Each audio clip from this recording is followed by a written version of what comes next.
le ndaba yokuzalana Nandi sithole nje ngempela ila ezweni dala abantu bakhe. Uyamuzwa uma ngabe ethi be fruitful and multiply, wayezothi kufanele sifike emhlabeni sibe active, kufanele emhlabeni sifike sisebenze. Ngeke kube fruitful upassive, uhleli ungenzi lutho. Enkulu ile uNkulunkulu ayevele ifuna from the beginning, Genesis chapter 1 verse 28. Yile mpi enkulu ayefuna.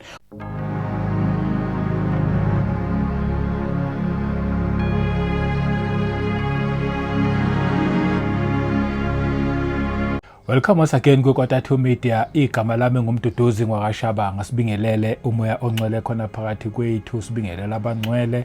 Siyabonga abazalwane, ama-returning viewers, lokhu nibuya sikhuthazana ngeindaba ezimnandi. Siyabonga nje lo musa, umusa nje esiwuphiwe. Ngithi manginibonge nje bazalwane, kuningi enikwenzayo, niya-subscribe, niyawukhulisa lo msebenzi, niya-like, niya-commenta futhi kahle.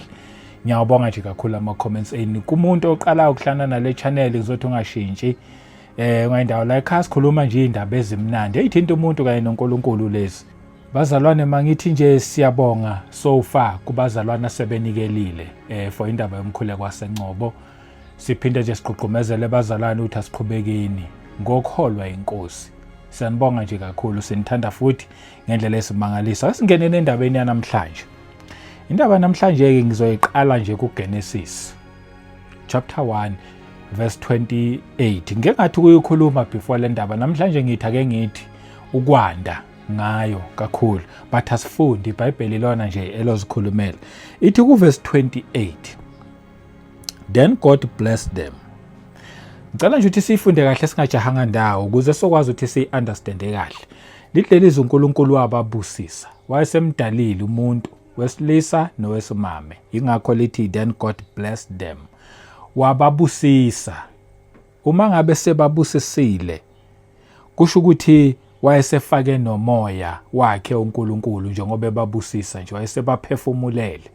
Lithi-ke wababusisa, and God said to them, wasethi kubo uNkulunkulu, be fruitful. Leli gama-ke lithi be lichaza ukuthi yiba yilokhu, become fruitful. Lichaza lokho nje igama elithi be this, yibani yilokho. Kusho ukuthi kunento uNkulunkulu athi uma ngabe mdala umuntu emhlabeni, wathi uma ngabe mdala wamdalela ukuthi umuntu oyofika emhlabeni abusiswe nguNkulunkulu kufanele abe yilokho.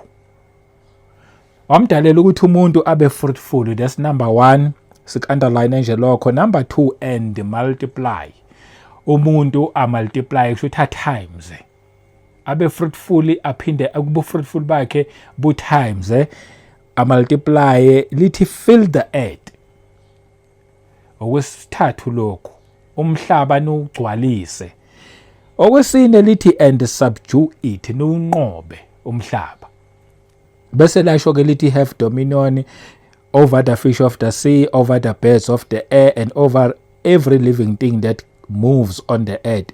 Shuthi bese nibusa phezu kwakho konke, phekwenyoni, phekwefish.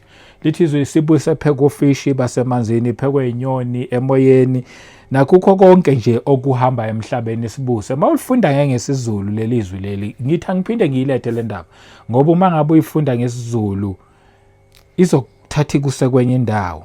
NgesiZulu nje lithi uNkulunkulu wababusisa wayesethi kubo, zalanani nande, nigcwalise umhlaba niwunqobe. Leli gama elithi zalani nande silithathe ngempela thina salibuyisa kwindaba yokuzalana lokuthi mina njengoba ngwangashabanga nje isibongo kufanele ngibe nabantwana abaningi bakwaShabangu, nalabo bantwana bazoba nabantwana, sizalane sande siwugcwalise umhlaba. Thina silithathe ngaleyo ndlela lelo lelizwi lela lichazi lokho, and abantu abaningi ngenxa yokuthatha lelizwi ngaleyo ndlela bacabanga ukuthi ngokuba nezingane eziningi benza ngempela okuseBhayibhelini. Abanye bacabanga ukuthi ngoba nomndeni omkhulu namakhosikazi amaningi ngibe nezingane, umuntu bese khotha lelizwi lethi phela lithi iBhayibheli lithi izwi vele zalani nande. So nami ngiyenza leyo nto ukuthi sizale sande sigcwalise umhlaba, sunqobe sibe yisizwe esikhulu. Cha, ake sibuye nje size kulelizwi linjengoba linjalo. Lithi lelizwi uNkulunkulu wababusisa, mayeqeda ukubabusisa wayesethi kubo be fruitful. Ngengathi ukuyilanda last time ngiyilanda nje lapha encwadini kaJohn 15 ukuyichaza le ndaba ka be fruitful and multiply. Namhlanje ngifuna ukuthi sithi uqhubeka nayo. Uma ubhekisisa kahle sithathe nje uJesu ngoba thina silandela uJesu Kristu oyinkosi nomsindisi wokuphila kwethu. Konke sikwenzayo subukela kuye. Uyena oyizibulo lethu. uJesu wathi uma ngabe efika emhlabeni wayezokwenza intando kaBaba, wayezokwenza intando yalelizwi. Lona lelizwi lithi be fruitful and multiply. But uJesu asimtholi ebanabantwana. Uma ngabe kuukuthi thina sithi lelizwi lichaza ukuzalana nande, kwakuyothi uma ngabe efika uJesu la emhlabeni wayofika enze lokho ngoba lokho umyalo lo, umthetho lo uNkulunkulu awubekile kumuntu wakhe amdalelo semhlabeni. Wathi be fruitful and multiply, fill the earth and subdue it. Yilokho okufanele kwenzeke. NoJesu ayofika benezingane eziningi. Wayofika nje azala bebe nabantwana. Ngabe siyazi nje ukuthi abantwana bakwaJesu wenza lokho kusezweni. But uJesu siyamthola enza lelizwi ngendlela efanele. Kwathi ngesikhathi esifanele waqala uJesu waba fruitful. Waba fruitful kanjani uJesu Kristu? Wahamba ebiza abafundi bakhe, abanye babedoba, abanye siyathola lapha nokuthi babeqoqa intela, but wabadonsa labafundi. Uma bebadonsa labafundi laba ebenza abafundi bakhe, wayekhipha-ke manje uJesu okungaphakathi kuyena, wayeba fruitful. Eqala manje ebafundisa ngombuso wezulu. Yaqala lapho-ke indaba sibukela kuye thina uJesu Kristu sikiphethini kuyena, and-ke manje siyamthola eba fruitful, eba nabafundi abapostoli.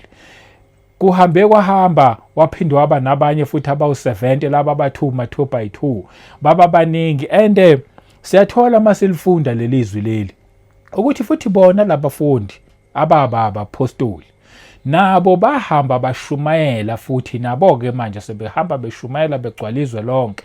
Kwakwenza i-multiplication into eyayenzeka lapho. And uma ungabhekisisa kahle ngenxa yalabafundi bakaJesu Kristu, izwi lahamba lagcwala kumhlaba wonke. Kwenzeka lento le ethi fill the earth. Nugcwalisa ngani umhlaba? Hayi ngezingane eziningi, but nugcwalisa umhlaba ngabazalwane noma abantwana basembusweni kaNkulunkulu, ngabazalwane asebesindisiwe. Kufanele nihambe nishumayela.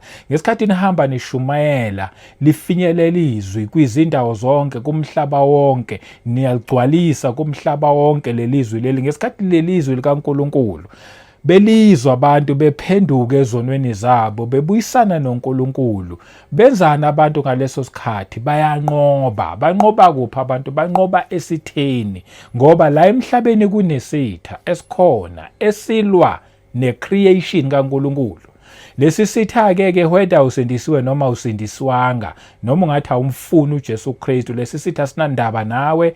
Sonokwaso ukulwa nawe wena ngoba umuntu owadalwa uNkulunkulu, waba umfanekiso kaNkulunkulu. Then isitha nje sibhekene nawe, sifuna ukulwa nawe futhi sifuna ukukunqoba.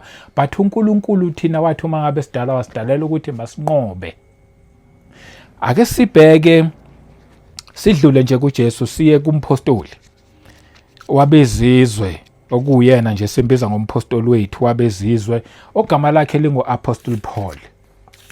Siyathola naye futhi uPaul ukuthi uma ulifundizwe, uPaul naye wayeyo uma ngabe kwakubiza ukuzalana sibe nezingane, noPaul wayeyoba nonkosikazi abe nezingane. But asimtholi uPaul eyenza leyo nto. But uPaul simthola enza le nto kaGenesis chapter 1 verse 28, le okuyiyona okufanele ukuthi mayenzeke. uPaul akabi nankosikazi. Yini ayenza uPaul? Uhambisa ivangeli. But ake sifunde ngamkhulumeli singazange safunda.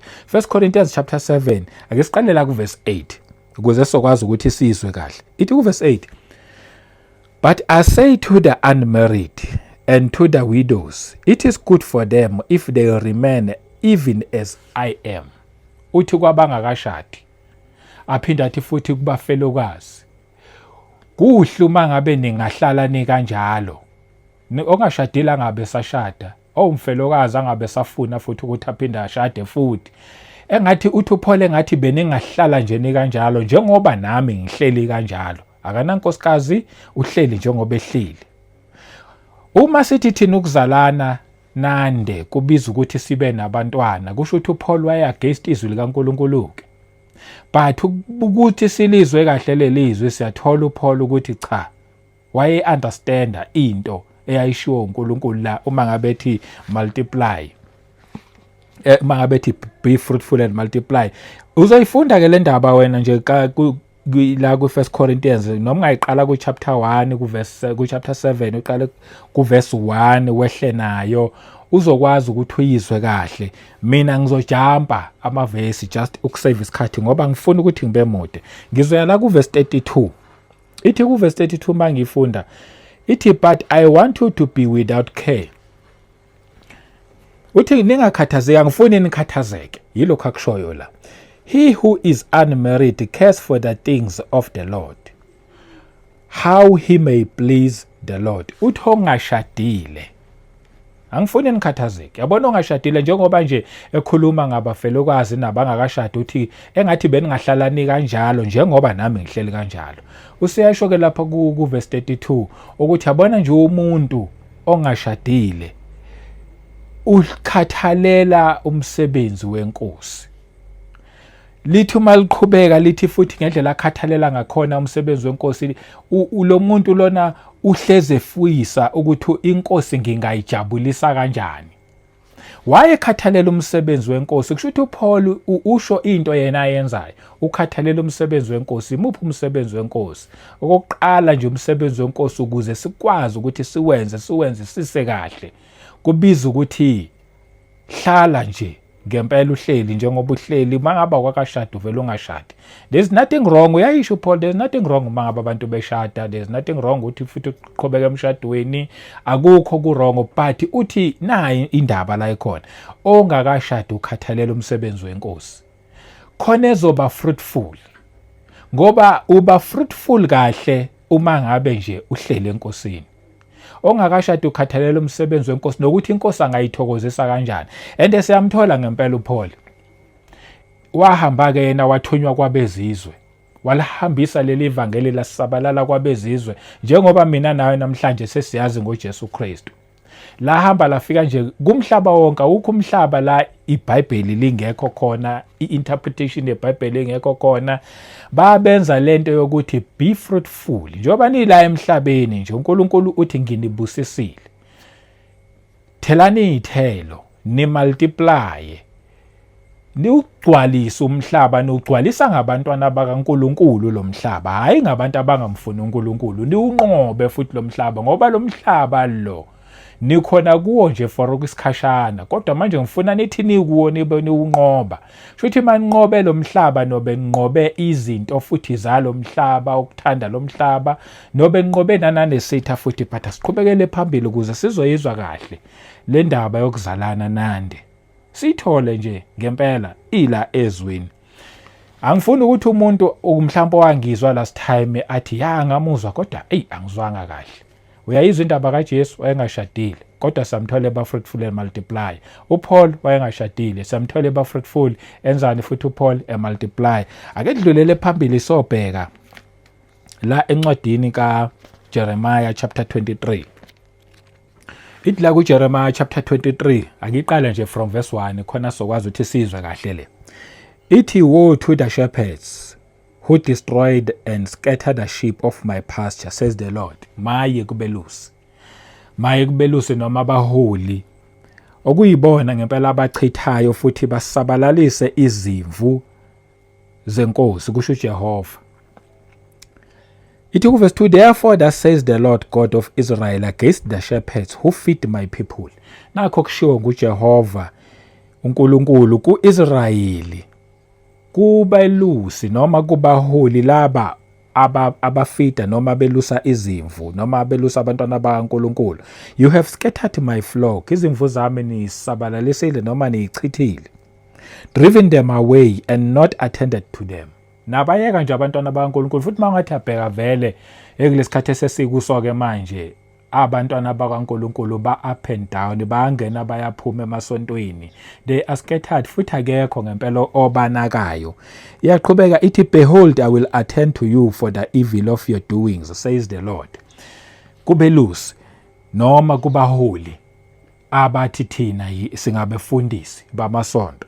Right, asiye ku verse 3 because indaba yami ngifuna ngiqala la nje ukuthi uzoyizwa kahle ku verse 3. Ithi, but I will gather the remnant of my flock out of all countries where I have driven them. uNkulunkulu ke lo uthi ngizobaqoqa bonke, my remnant, insala yami ngizobe ngilonge iqoqa kwizizwe zonke, kuyindawo zonke.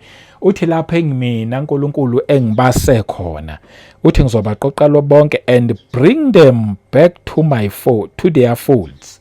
Uthi ngibaqoqe ngibabuyisele back ezibayeni zabo la kufanele ukuthi mababe khona. Is remnant.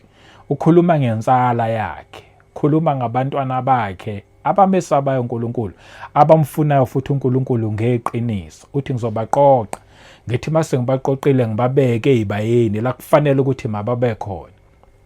uNkulunkulu uyazenzela into yakhe because singabantwana bakhe, siyi-creation yakhe. Uzokwenza futhi ngendlela yena afuna ukwenza ngakhona. Ithi-ke, and they shall be fruitful and increase. Underline again those words. Uzothuma ngabe sebaqoqile uNkulunkulu kuwo wonke lamazwe lapha bahambe basabalalela khona bachithe bebo behamba nje bephuma beya lena nali. Uzothuma ngabe sebaqoqile wababuyisele ezibayeni zabo. Uthi-ke manje engizakwenza kubona ukuthi bayothuma sebeqoqekile, ngoba bayothuma beqoqeka bayobe beqoqwa uNkulunkulu. Kushuthi bayobe befuna uNkulunkulu, bazana noNkulunkulu, bebuyisana noNkulunkulu. Abanjalo-ke uthi uNkulunkulu, and they shall be fruitful, 1, and increase, 2. Same words lawa khuluma lapha yana ku Genesis 1 verse 28. Uma ngabe thi be fruitful and multiply, uthi uma sengibabuyisile bazoba fruitful. Usuyathola ukuthi le ndaba yokuba fruitful ayikhulumi ngokuzalana. Uma ngabe uthi ukuzalana mhlawumbe siyibuyisa ngalendlela, ukuzalana ekukholweni kuJesu Kristu, hayi ukuzalana kokuba nabantwana abaningi, cha, but ukuzalana ekukholweni kuJesu Kristu. Uthi and they shall be fruitful laba bantu mangabe sebaqoqile, ngoba bayobe sebeyaqala ke manje sebesebenzela inkosi. Ngesikhathi ke manje umuntu ebuyiswa nguNkulunkulu, ngoba uNkulunkulu akasibuyisi kuye ukuthi mase sifikile kuye siphinde futhi sibe abantu nje who are just there. uNkulunkulu wathi uma ngabe badala abantu bakhe, uyamuzwa uma ngabe ethi be fruitful and multiply, wayezothi kufanele sifike emhlabeni sibe active, kufanele emhlabeni sifike sisebenze. Ngeke kube fruitful upassive, uhleli ungenzi lutho, uthi mina kukho engingakwenza, mina ngiphiwanga lutho, ngeke uzube fruitful. But umuntu oba fruitful oqalayo enze something. And thina okwethu siyaqala bese siyashumayela sitshela abantu ngoJesu Kristu, and ngida most sitshela abantu ngoJesu Kristu othethelela izono. Siba fruitful ngoba kukhona abaphendukayo, and laba abaphendukayo nabo bayophendula abanye. Ngesikhathi bephendula abanye nabo lithi lelizwe and increase. Leli gama elithi and increase lisachaza khona ukuthi and multiply. Ukumultiply yikho increase, ukwanda. Ngifuna nje ukuthi sizwe kahle le ndaba leyo, angathi umuntu but ungazathi nje umduduzi laphayana noma ubabshabanga laphayana asiyitholi le revelation eza nayo. Ibuya kuphi man ukuzalana nande kukhuluma ngabantwana? Fanele siphume kulento kahle kahle nje, kufanele siphume kulento yokuthi uma ngabe nginezingane bese ngithi mina phela vele ngenza into esezwini, wathi uNkulunkulu masizalane. Beka, there's nothing wrong ukuba nabantwana. uNkulunkulu wayefuna vele ukuthi sishade then sibe nabantwana. There's nothing wrong lapha. Ingakho uPaul lapha yana ku chapter 7 1 Corinthians uyayichaza, there's nothing wrong ngokushada, there's nothing wrong ukuba nabantwana. but uNkulunkulu into ayeyikhuluma la wayekhuluma ukuba fruitful embusweni wakhe, hayi ukuba fruitful kulombuso wakulelizwe. Thina sesiphenduke saba fruitful kulombuso wakulelizwe lo wakulomhlaba, kanti kufanele sibe fruitful embusweni wakhe, siphinde si increase, si multiply. Asidlulele futhi phambili ngoba izwi limnandi mangabe lichaza lona. Asiye ku-Ezekiel ke manje ku chapter 37. Beno wonke lamavesi ngwalethela nje ukuthi si understand lento le yokuthi kufanele sibe fruitful kuphi. Ngifuna siqonde ukuthi kahle kahle sibizelweni la emhlabeni, sibizelweni njengoba sikuJesu Kristu. Sikwazi ukuthola lokhu ukuze soqala senze khona singeke siyisole kusasa. Khona soqala senze omunye nomunye uphiwe. But Ezekiel chapter 37 ngizoyeka from verse 1, ngizocela wena uyifundele from verse 1, mina ngizoyiqala nje ngamabomu la ku verse 8. Ikhuluma ngoba isihloko sakhona nje sithi the dry bones live, ikhuluma ngamathambo omileyo. Yakhumbula uEzekiel uNkulunkulu ethi maka professor kumathambo omile. So ingena ngelinye ilanga inkosi umivuma, siqale nje from verse 1 sehle nayo, but namhlanje ngifuna ukuthi siqale la ku verse 8. Kulamathambo ayomileke lamathambo ngoba wafika kule ndawo this valley enamathambo omile. Abantu labo mangabe usuyilandelisisa kahle izwi uyathola ukuthi abantu abangenaNkulunkulu labo, umuntu ongenaNkulunkulu ufana nje namathambo omile. But sayingena kahle ngelinye ilanga, asiqale ku verse 8 ithi indeed as I looked. uEzekiel njengoba ethi ngempela uma ngibheka, the sinews and the flesh came upon them. Ngoba waprophesy waqala wenza lokho uNkulunkulu wathi makakwenze, wathi uma ngabe kwenza wabona ngempela hawu na umkantsha ungena emathanjeni, na inyama ize emathanjeni. The sinews and the flesh came upon them and the skin covered them over. Nesikhumba sabakhava lamathambo kwaqala manje kwafomeka umuntu la, but there was no breath in them, kodwa umoya wawungekho. Yingakho ngiqala la lendaba. Right, verse 9. Also he said to me, prophesy to the bread. Wasethi ke manje prophesy noma prophetha kumoya. Ukuprofesa lapha nje kusho khona impela ukushumayela. And uma utholisisa kahle lo moya kusiwona nje umoya noma ngabe imuphi umoya, but likhuluma ngomoya ongcwele la. Prophesy to the bread, prophesy son of man, prophetha ndodana yomuntu, and say to the bread, uthi kumoya, thus says the Lord God, nakho kushiwo kuJehova uNkulunkulu, come from the four winds come from the four winds. Buiza from kuwo wonke amagumba amane, O bread moya, and breathe on this slain that they may live. Ubaphefumulele laba abebefile noma laba abafile ukwenzela ukuthi benze njani baphile. Ubaphefumulele ukuze baphile. noNkulunkulu wathi mayidala umuntu amphefumulela ukuze ezophila. Emveni kwalokho waseyambusisa. But sisaqhubeka. Ithi ku verse 10, so I prophesied. Ayiwakwenza ngempela lokho Ezekiel as he commanded me, njengoba eyaliwe, and breath came into them. Kwafika umoya wangena kubo, and they lived. Baqala baphila. Kwakwamathambo njalo, kodwa manje baqala baphila. Ngikhuluma yabo nje umuntu ozongizwa kahle la impela umuntu othi ngisindisiwe, umuntu othi ngilandela uJesu Kristu uzongizwa kahle. But noma nawe ubungakamthatha uJesu abe inkosi nomsindisi, nawe uzongizwa ukuthi uma ungamthatha uJesu abe inkosi nomsindisi okuphila kwakho, uzoqala nawe bese uyaphila.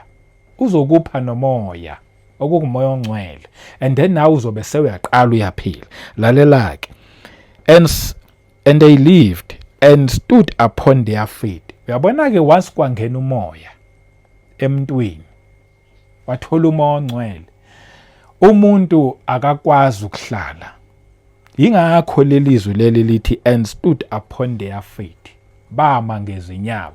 Akabe sakwazi ukuhlala onjalo. Akabe sakwazi ukuthula osephiwe umoya ongcwele.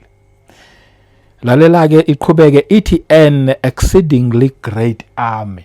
Baphenduka laba bantu baba yimpi enkulu. Kwakwamathambo njalo, kwaphenduka kwaba yimpi enkulu. Uyazi ukuze le ndaba le izozwakala kahle ngoba ngilo ngifaka umoya ongcwele. Ithi sifunde Izenzo chapter 1 verse 8. Ithi ku verse 8 uma ufunda kwizenzo chapter 1 uJesu ukhuluma nabafundi bakhe ethi ningaqale ninyakazi nihlale nje eJerusalema nize negcwaliswe ngomoya ongcwele.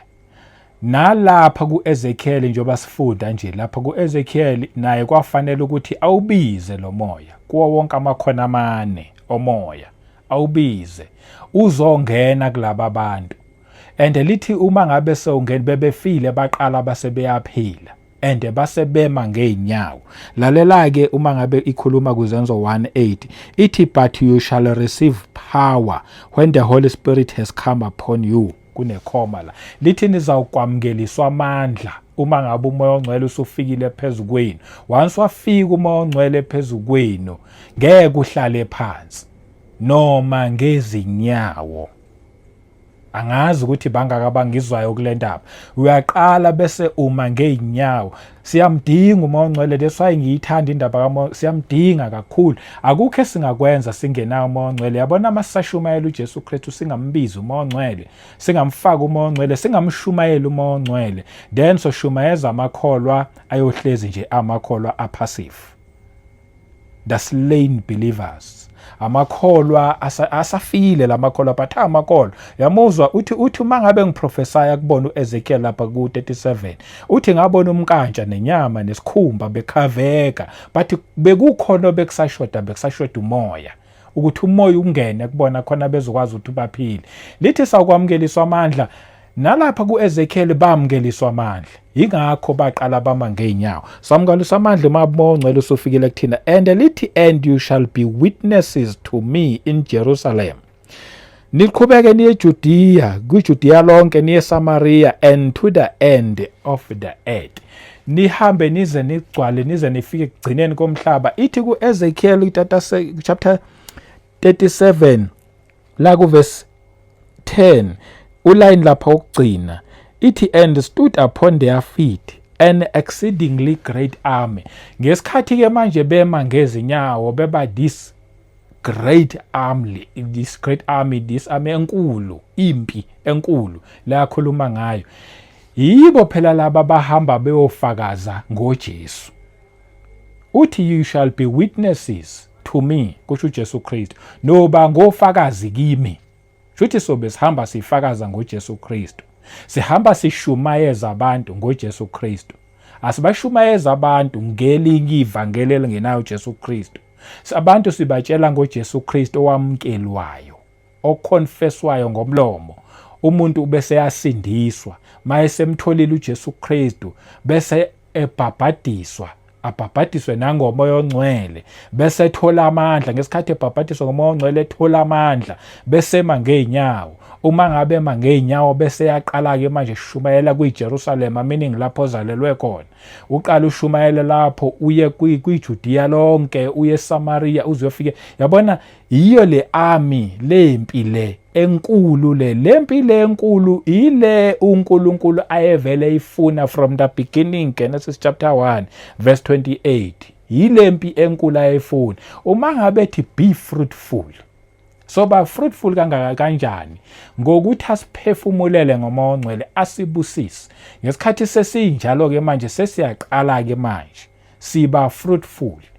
Shuthi sihamba sishumayeza sitshela abantu ngoJesu Kristu. Ngesikhathi sihamba sitshela abantu ngoJesu Kristu, we are becoming a great army. Sima ngeenyawo si becoming a great army. Siba ilempi le enkulu, siba yilaba abantu aba fruitful. Siba yilaba abantu who multiply noma who increase. Siyazalana, siyanda, sigcwalisa umhlaba. Kungabi bikho umuntu ola emhlabeni othi angaze ngizwe ngoJesu Kristu. Sibe thina sikhona. Kumele sibe active. Senze sure ukuthi omunye nomunye ofikayo la emhlabeni uyaziswa ngoJesu Kristu. We are becoming a great army uma ngabe senza kanjalo. Sugcwalisa umhlaba, siunqobe. Ngeke unqobe singasiyona impi, singesiyi army. Kufanele sibe i-great army. Bakhona abanye abayibiza nge-Salvation Army. I wonder baya-understanda yini le ndaba. Impi yensindiso noma impi yosindiso. ukuthi lapha kukhulunywa ngabantu abayactive abashumayela ngoJesu Kristu. Khulunywa ngabantu lapha abahamba benqoba, ngoba la emhlabeni asibambananga nanyama negazi kodwa sibambene nale mimoya. Iyo le kuliwa nayo, iyo le mimoya esiyinqobayo. Ngesikhathi siyinqoba le mimoya imphefumulo iyabuya. Abantwana bakaNkulunkulu bayabuya, babuyela back kuNkulunkulu. Siyawunqoba lo mhlaba. But siwunqobela abantu lo mhlaba, siwunqobela futhi lo wasidalayo. Sibabuyisela back kuNkulunkulu. Sonke sibuyela back kuNkulunkulu. My question is, are you one of that great army na? Ngomunye wabantu noma wamasosha asebenzayo, asebenzela umbuso kaNkulunkulu. Uma ngabe kuwukuthi awusiye nomunye wabo, then isikhathi sokuthi nawe uqala unyakaze kube khona okwenzayo. Sibizelwe ukuthi sibe fruitful la, sibizelwe ukuzothela izithelo la. Sibizelwe ukuthi sizosebenza la emhlabeni. Sibizelwe la emhlabeni ukuthi sithi mase siqedile ibanga lethu sesihamba. Sihambe ngoba siliqedile ibanga. Singahambi ngoba kuyafana nje ayikho into ayenza emhlabeni, awuthi ngisalese ngimsusa emhlabeni cha. Kodwa sihambe ngoba sesiliqedile ibanga besilizele. Sibizela ukuzosebenza, ngizokukhuthaza, ngizothi nawe awukuze revive kuwena ngaphakathi kuwena. uNkulunkulu uyokusiza, uzokupha amandla ukuthi nawe ube fruitful for umbuso. Hayi sibe fruitful kulelizwe kuphela but for umbuso kaNkulunkulu. Ngiyathemba ukuthi izwakele ngomusa weNkosi uJesu Kristu. Ake siphinde sihlangane futhi kwivideo elandelayo. Amen.